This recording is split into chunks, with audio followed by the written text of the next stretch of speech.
дар пай тармафароӣ дар як деҳаи ноҳияи Сангвор собиқ Тавилдара як ноболиғ ҷони худро аз даст дод. Наҷотдиҳандагон тавонистанд баъди талошҳои зиёд 17 нафари дигарро зинда аз зери барфу тарма берун оранд.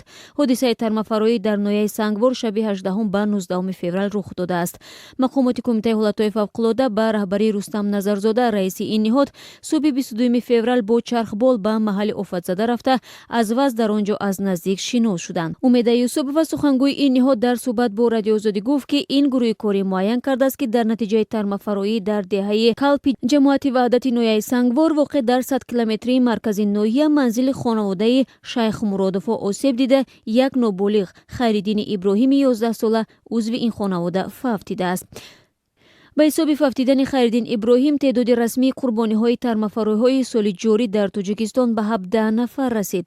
Қаблан манобеъи расмӣ аз ҳалокати 16 нафар дар тармафароиҳои ахир дар вилояти Бадахшон, шоҳрои Душанбе, Чаноқ ва минтақаи Рашт хабар дода буданд. Зимнан ин минтақаи ноҳияи Сангвор аз дурдасттарин ва мушкилтарин маҳалли зист барои сокинон дониста мешавад. Масофа аз маркази ноҳияи Сангвор то рӯстои Калп то 100 километрро ташкил медиҳад. Сокинони ин ҷамоат дар остонаи ҳарзимистон мегӯянд, ки бо бориши зиёди барф иртиботи онҳо бо минтақаҳои дигари кишвар комилан қатъ шуда, баландии барф ҳатто имкон намедиҳад савори асб ба маркази ноҳия birasанд. Кумитаи ҳолатҳои фавқулода ҳушдор медиҳад, ки бо назардошти гармшавии ҳаво ва эҳтимоли об шудани ғарамҳои бузурги барф дар кӯҳистони кишвар, хатари тармафароӣ то 7 рӯзи дигар дучанд мешавад.